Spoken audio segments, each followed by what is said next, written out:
Hello students, कैसे हैं आप सभी। स्वागत है आपका हमारे YouTube channel MP learning class में। स्टूडेंट्स, आज हम लोग आपके लिए हिंदी विषय का बेसलाइन टेस्ट लेके आए हैं जो कि क्लास 9 के बच्चों के लिए। इसके पहले के दो वीडियो में आपको हमने इंग्लिश और आपका गणित का हमने आपको बेसलाइन टेस्ट जो कि 2024-25 के बच्चों के लिए होने वाला है वो आपको प्रोवाइड कर दिया था। आज हम देखेंगे हिंदी का बेसलाइन टेस्ट। ठीक है, देखिए 2024-25 का बेसलाइन टेस्ट है ये, जो आपका अभी एग्जाम सॉरी आपके जो स्कूल चालू होने वाले हैं अप्रैल में जो चल रहा है, या फिर आपके जो जून में जो प्रॉपर तरीके से स्कूल चालू होंगे उसमें आपको ये टेस्ट देना है अपने स्कूल में। ठीक है, तो जो बच्चे 8 क्लास से 9 क्लास में आ चुके हैं उनके लिए ये टेस्ट रहेगा। आपको ध्यान से पूरे क्वेश्चंस को पढ़ना है और उनको अच्छे से तैयार करके अपने स्कूल में ये जो टेस्ट है उसको देना है। तो देखिए सेम सेम ये क्वेश्चंस रहेंगे। 50 क्वेश्चन का आपका ये रहेगा पेपर। इसमें आपको 90 मिनट्स मिलेंगे। आपको यहाँ प्रॉपर अपना कक्षा का नाम, आपका नाम, विद्यालय का नाम, अब लड़का है लड़की लिखना है और डेट लिखना है जिस दिन आपका टेस्ट होने वाला है। टोटल यहाँ पे जो क्वेश्चंस रहेंगे आपके जो 3 से 5 स्तर के जो हैं 0 से 20 अंक के रहेंगे, 6 से 8 स्तर के जो है 21 से 40 नंबर के रहेंगे, और आपका 8 स्तर के पूर्ण करने पर आपका 41 से 50 नंबर आपको लेना है। ठीक है, ये आपको निर्देश दिए हुए हैं कि आपको सही तरीके से पूरे क्वेश्चंस करने हैं। चलिए देखते हैं हम लोग पहला क्वेश्चन क्या दिया हुआ है। नीचे दिए गए चित्र को देखकर दिया गया वाक्य पूरा कीजिए। ठीक है, एक अंक का क्वेश्चन है। देखिए सिंपल सा आपको चित्र दिया है, यहाँ पे एक लड़की दौड़ रही है या फिर चल रही है। क्या दिख रहा है आपको? यहाँ पे लड़की दौड़ रही है, तो क्या जाएगा सिंपल सा आंसर, लड़की दौड़ रही है। चलिए नेक्स्ट क्वेश्चन देखते हैं हम लोग अब। दिए गए विकल्पों में से उचित विकल्प चुनकर लिखिए। ये सभी क्या एक अंक के क्वेश्चन थे। देखिए तो इसमें क्या दिया है, शुक्र सबसे ज्यादा चमकने वाला क्या जाएगा, इसमें ग्रह दिया है, ग्रह दिया है, तो कौन सा जाएगा आपका वर्ड यहाँ पे, ग्रह जाएगा। ठीक है, यह शुक्र जो है सबसे चमकने वाला ग्रह है। सभी के ऊपर खालिस्तान करना और सभी के खालिस्तान जानना उससे बहुत पसंद है। किसे? तो आपके यहाँ पे राज और राज है ना, तो क्या जाएगा, सभी के ऊपर राज करना। ठीक है, और सभी के राज जानना उसे बहुत पसंद है। ये आपको इसमें से यूज करना है। पहले वाले में राज आएगा और सेकंड वाले में राज नजर आएगा। ठीक है, चलिए क्वेश्चन नंबर 4 देखिए। सही वाक्य के साथ रिक्त स्थान भरे। मैंने वहां जाकर बहुत बड़ी भूल कर दी। इसके बाद आपको फिलिंग द ब्लैंक्स दिया है, तो ठीक है, तो आपको यहाँ पे ऑप्शन दिए, मुझे वहां जाना चाहिए था, मुझे वहां नहीं जाना चाहिए था, मुझे वहां नहीं जाना चाहिए था, और मुझे वहां जाना नहीं है। ठीक है, तो इसमें सही आंसर क्या जाएगा, मुझे वहां नहीं जाना चाहिए था। ठीक है, ये आपका यहाँ पे आ जाएगा, मुझे वहां नहीं जाना चाहिए, मतलब घ नंबर का जो है आपका सही आंसर जाएगा। क्वेश्चन नंबर 5 देखें क्या है। अब सारे कार्य खालिस्तान हो चुके हैं, तो यहाँ पे ऑप्शन दिया है समाप्त हो चुका है, समाप्ति हो चुकी है, या समाप्ति हो चुकी है। रह जाएगा आपका अब सारे कार्य समाप्त हो चुके हैं। क्वेश्चन नंबर 7 देखिए। नीचे लिखे वाक्यों को सही अर्थ प्रदान करने के लिए उचित मुहावरे पर सही का निशान लगाना है आपको। ये 4 अंक का रहेगा। देखिए क्वेश्चन क्या दिया है, मीना ने मेरिट में आने के लिए खालिस्तान, तो आपका ऑप्शन दिया नाक में दम कर दी या फिर दिन रात एक कर दी। क्या जाएगा इसमें, कौन सा मुहावरा यूज करेंगे आप? तो मीना ने मेरिट में आने के लिए दिन रात एक कर दी, उसने इतनी मेहनत करी कि दिन रात एक कर दी, तो आपका ये वाला जो है आपका मुहावरा आ जाएगा। ठीक, क्वेश्चन नंबर 2 देखिए। शिक्षक ने बहुत दिन बाद राम को कक्षा में आता हुआ देखकर कहा कि अरे राम तुम तो खालिस्तान हो। ठीक है, तो आप क्या हो गया, 9 2 11 हो गए हो या ईद का चांद हो गए, तो क्या जाएगा इसमें, अरे राम तुम तो ईद का चांद हो गए हो, मतलब बहुत दिनों बाद आ रहा है, मतलब वो ईद का चांद कब दिखता है, रमजान में ईद के टाइम दिखता है, तो वो ईद का चांद होगा मतलब बहुत दिनों बाद आ रहा है, इसलिए ये वाला मुहावरा आप करेंगे, इसमें यूज करेंगे, है ना। चलिए नेक्स्ट क्वेश्चन देखते हैं हम लोग। Question number 8। है या है लिखकर निम्नलिखित वाक्य पूर्ण है कीजिए। ठीक है, देखिए है में एक सिंपल है लिखा है और एक है बिंदी लगी हुई है। ठीक है, तो आपको ये थोड़ा सा इसमें कंफ्यूजन हो सकता है, आपको इसमें डिफ्रेंशिएट करना है कि एक है में ओनली क्या है, बिंदी नहीं है, और एक है। तो मोहिनी जो है, मोहिनी गाना गा रही है आ जाएगा, इसमें बिंदी वाला नहीं आएगा, अपने याल आ जाएगा। ठीक है, दूसरा क्या है, किताब के पन्ने उड़ रहे हैं, इसमें आपका है वाला आपका है जाएगा। ठीक है, इस तरह से दो आपके वाक्य 2 अंक आपको आसानी से मिल जाएंगे। चलिए क्वेश्चन नंबर 9 देखते हैं। रेखांकित शब्द के स्थान पर उसी अर्थ वाला शब्द लिखकर वाक्य पूरा कीजिए। ठीक है, ये 2 अंक का है। तो मेरी माँ ने मुझे एक गिलास पानी दिया, क्या दिया आपको, आपकी माँ ने एक गिलास पानी दिया, तो क्या लिखेंगे आप, मेरी माँ ने मुझे एक गिलास जल दिया। क्या लिखेंगे, पानी की जगह पर क्या करना है आपको, दूसरे शब्द का आपको अर्थ या फिर उससे संबंधित अर्थ आपको लिखना है। तो मेरी माँ ने मुझे एक एक गिलास, यहाँ गिलास आ जाएगा, एक गिलास जल दिया। ठीक है, चलिए क्वेश्चन नंबर देखते हैं 10। यहाँ पे आपको गिला नहीं है, ये गिलास है ना। क्वेश्चन नंबर 10 देखें। सम्राट अपने उत्तराधिकारी को चुनना चाहते थे, इसका अर्थ है कि राजा एक ऐसा व्यक्ति खोजना चाहते थे जो खालिस्तान है। तो उसमें क्या लिखा है, नीचे दिए विकल्प में एक सही विकल्प। तो आपको यहाँ पे नीचे विकल्प दिए हैं, हमेशा अपनी माँ का कहना मानता हो, कभी असफल ना हुआ हो, उनका स्थान ले सके या फिर तंदुरुस्त हो, तो क्या आ जाएगा इसमें आपका सही आ जाएगा आपका ग नंबर का उनका स्थान ले सके। तो वो सम्राट अपने उत्तराधिकारी को चुनना चाहते थे, वो देख रहे थे कि ऐसा व्यक्ति खोज रहे थे जो उनका या उसका या उनका स्थान ले सके। ये आपका आंसर हो जाएगा। ठीक है, चलिए क्वेश्चन नंबर देखते हैं 11 क्या दिया हुआ है। विजय आज से पहले दिनेश से कभी नहीं मिला। ठीक है, क्या हुआ, जो विजय है दिनेश से अभी तक कभी मिला नहीं। तो इस वाक्य वह वाक्य चुनिए जिसका अर्थ ऊपर दिए गए वाक्य से के समान है। ठीक है, तो आपको इसमें से एक वाक्य चुनना है जो ऊपर से मेल खाता हो। तो देखिए पहला वाक्य क्या दिया है, विजय दिनेश से आज पहली बार मिला है। दूसरा क्या दिया है, विजय दिनेश से कुछ समय पहले मिला। यहाँ आने से पहले विजय दिनेश से मिला, या फिर विजय दिनेश से इससे पहले एक बार मिला। तो साफ साफ लिखा है विजय आज से पहले दिनेश से कभी नहीं मिला है, तो वो पहली बार ही मिलेगा। तो आपको क्या जाएगा, विजय दिनेश से आज पहली बार मिला है। तो आपका पहले वाला आपका आंसर सही हो जाएगा। ठीक है, चलिए क्वेश्चन नंबर देखते हैं 12 नंबर क्या दिया है। नीचे दिए गए वाक्य को सार्थक शब्दों के प्रयोग से पूरा करके लिखिए। तो इसमें क्या दिया है, देखिए वाक्य, आज मेरी माँ ने मुझे खालिस्तान, तो आपको बताना है सार्थक शब्द बनाना है। तो आज मेरी माँ ने मुझे हिंदी पढ़ाया, या फिर बोल सकते हैं आप आज मेरी माँ ने मुझे स्वीट्स या फिर मिठाइयाँ दी, है ना। इस तरह से आप कुछ भी लिख सकते हैं, सार्थक शब्दों को बताना है। क्वेश्चन नंबर 13 देखिए क्या दिया है, दिए गए शब्दों को सही क्रम में लगाकर सार्थक वाक्य बनाकर लिखिए। तो देखिए दोस्त करता है मेरा काम पुस्तकालय में, इसको आपको रीअरेंज करना है, फिर से आपको लिखना है। तो क्या करेंगे आप, मेरा दोस्त पुस्तकालय में काम करता है। ठीक है, ये आपका इस तरह से आपको जमाना है कि मेरा दोस्त पुस्तकालय में काम करता है। चलिए क्वेश्चन नंबर 14 देखें क्या दिया है।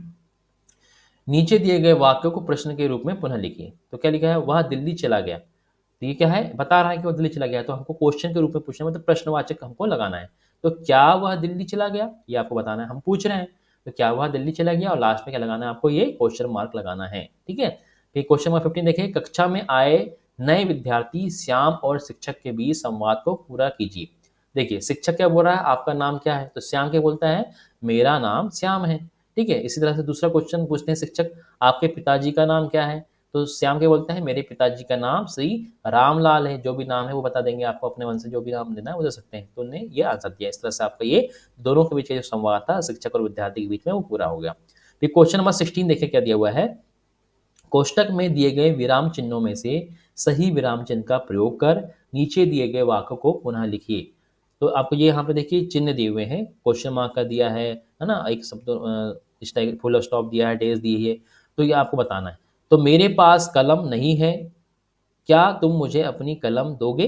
देखिए तो क्या लिखेंगे, मेरे पास कलम नहीं है, तो यहाँ पहले इसने क्या कहा, मेरे पास कलम नहीं है, तो यहाँ पे फुल स्टॉप हो गया। अब वो पूछ रहा है क्या तुम मुझे अपनी कलम दोगे, मतलब उससे क्वेश्चन पूछ रहा है। तो क्या वाला क्या होगा, ये आपका क्वेश्चन वाला क्वेश्चन हो गया, मतलब सेंटेंस हो गया। क्या लिखेंगे, क्या मुझे आप अपनी कलम दोगे, और लास्ट में क्या बनेंगे आप क्वेश्चन मार्क लगाओगे। तो यहाँ पे फुल स्टॉप और आपका क्वेश्चन मार्क के दोनों आपके साइन जो है आपके यूज होंगे। ठीक है, चलिए क्वेश्चन देखते हैं हम लोग। नेक्स्ट आपका दिया हुआ है, इसमें आपको एक गद्यांश दिया है, मतलब पेसेज दिया है, इसको पढ़ना है और इसके अकॉर्डिंग आपको आंसर देना है। देखिए निम्नलिखित गद्यांश को पढ़कर नीचे लिखे गए प्रश्नों का उत्तर दीजिए। जब रियासत देवगढ़ के दीवान सरदार सुजान सिंह बूढ़े हुए, परमात्मा की याद आई तो जाकर महाराज से विनय की कि दीनबंधु दास ने श्रीमान की सेवा 40 साल तक की, अब कुछ दिन परमात्मा की सेवा की आज्ञा चाहते हैं। राजा साहब अपने अनुभवशील नीति कुशल दीवान का बड़ा आदर करते थे। बहुत समझाया लेकिन दीवान साहब ने ना माना तो हार कर अपनी यह प्रार्थना स्वीकार कर ली, पर शर्त यह लगा दी कि रियासत के लिए नया दीवान आपको ही खोजना पड़ेगा। दूसरे दिन देश में प्रसिद्ध समाचार पत्रों में यह विज्ञापन निकला कि देवगढ़ के लिए एक योग्य दीवान की जरूरत है। तो सज्जन अपने को इस पद को योग्य समझे वे वर्तमान दीवान सरदार सुजान सिंह के समक्ष उपस्थित हो। यह जरूरी नहीं कि ग्रेजुएट हो, हस्तपुष्ट होना आवश्यक है। 1 महीने तक उम्मीदवारों के रहन सहन आचार विचार की देखभाल की जाएगी, विद्या का कम परंतु कर्तव्यों का अधिक विचार किया जाएगा। इस तरह से एक गद्यांश है।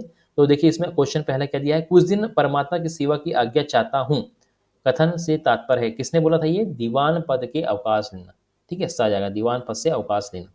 फिर क्वेश्चन देखिए 18 क्या है, समाचार पत्रों में प्रकाशन हुआ, क्या हुआ, दीवान पद का विज्ञापन। उनको दीवान चाहिए था तो उसका उन्हें क्या निकाला, विज्ञापन निकाला कि हमको एक सुयोग्य हस्तपुष्ट जो है दीवान चाहिए। ठीक है, फिर क्वेश्चन नंबर 19 क्या था, दीवान पद के लिए आवश्यक शर्त थी, क्या थी, कर्तव्यशील हो। ठीक है, वो क्या होना चाहिए, कर्तव्यशील हो, भले ही ग्रेजुएट ना हो लेकिन वो कर्तव्यशील हो, ये उसकी डिमांड थी। तो 19 का आपका आंसर आ जाएगा।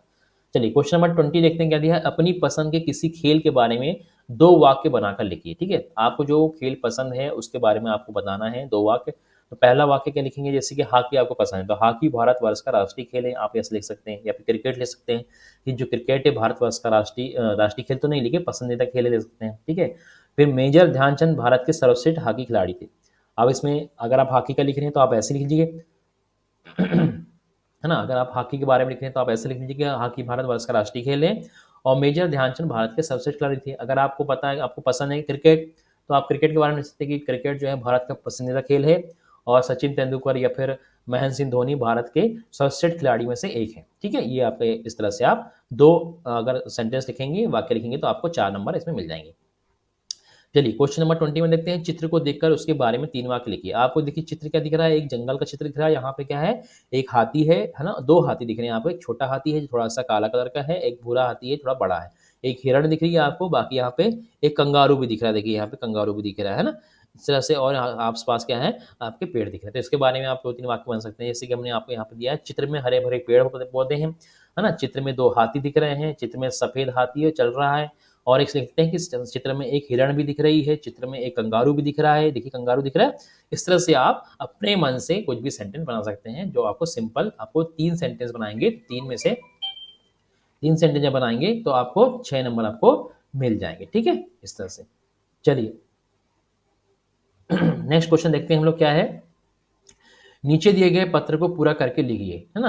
तो पहला है बीमार होने पर अवकाश हेतु प्रार्थना पत्र आपको देना है। बीमार होने पर क्या है, प्रकाश होने आपको बनाना है, मतलब ये आपका एप्लीकेशन आपको लिखना है। ठीक है, एक एप्लीकेशन लिखना है। तो पहला देखिए, प्रति प्रधान पाठक महोदय। अब आप प्रधान पाठक तो नहीं है क्योंकि आप 9वीं क्लास में पहुंच चुके हैं, तो आपको क्या लिखना है, प्रति अपने प्राचार्य महोदय को लिखना है ना। प्राचार्य महोदय लिख सकते हैं। प्रधान पाठक तो अब आपके 8वीं क्लास तक होते थे, अब आपके यहाँ पे क्या होते हैं, प्राचार्य महोदय होते हैं। ठीक है, अब आप हाई स्कूल में आ गए हैं तो आपके यहाँ पे प्राचार्य महोदय होंगे। तो आप क्या लिखेंगे, प्रति प्राचार्य महोदय। आपके स्कूल का नाम लिखना है, शासकीय हाई स्कूल जो भी आपका है, बरघाट है, सिवनी है, बालाघाट है ना, जैसे आमला है, इसे लिखेंगे। अब इससे में क्या लिखेंगे आप, बीमार होने पर अवकाश हेतु प्रार्थना पत्र, है ना। आप देखिए इस तरह से इसे लिख देंगे, महोदय स्वामी ने निवेदन है कि कल अचानक मेरा स्वास्थ्य खराब हो गया था, अतः मैं शाला आने में असमर्थ हूँ, अतः महोदय जी से निवेदन है कि मुझे 4 दिन का अवकाश प्रदान करने की कृपा करें। ये आपका, आप विषय का ऑफिस साधे होना, आपकी आज्ञाकारी शिष्य जो भी आपका नाम है आप लिखेंगे, हो गया। ठीक है, इस तरह से आपका एप्लीकेशन हो जाएगा। नेक्स्ट क्वेश्चन देखते हैं, दिए गए विकल्प में से उचित विकल्प पर सही का निशान लगाना है आपको। तो पहला क्वेश्चन क्या है, उपयुक्त पद के लिखने का विषय क्या है। तो उपयुक्त जो है क्या है कि बीमारी का सूचना देने हेतु ये आपको लिखा गया है। ये भी स्वास्थ्य ठीक ना होने के कारण अवकाश देने हेतु या अवकाश के लिए बीमार होने होती। देखिए हमने जो आवेदन लिखा है ये हमने सूचना देने के लिए कि बीमार होने पर अवकाश हेतु प्रार्थना पत्र लिख रहे हैं। तो हम यहाँ पे बीमारी की सूचना भी दे रहे हैं, स्वास्थ्य, और सेकंड हम स्वास्थ्य ठीक न होने के कारण अवकाश लेने हेतु भी ये आपके दोनों ही हो सकते हैं। ठीक है, आप दोनों ही लगा सकते हैं। इस तरह से आपके जो है 23 क्वेश्चन जो है कंप्लीट हो गए हैं इस बेसलाइन टेस्ट के। ये ही क्वेश्चन आपके बेसलाइन टेस्ट में आएंगे, इनको अच्छे से आपको तैयार करके जाना है, अच्छे से पढ़ लेना है इनके आंसर्स पूरे, और अच्छे से इनको तैयार करके आप पूरे के पूरे 50 नंबर ला सकते हैं। ठीक है, तो ये वीडियो आपको कैसा लगा हमें कमेंट बॉक्स में बताइए। वीडियो को लाइक करिए, वीडियो को शेयर करिए अपने फ्रेंड्स को, और चैनल को सब्सक्राइब जरूर कर दें ताकि इसके आने वाले जो वीडियोस हैं आपको तुरंत मिल जाएंगी। तो वीडियो देखने के लिए बहुत बहुत धन्यवाद। Thanks for watching.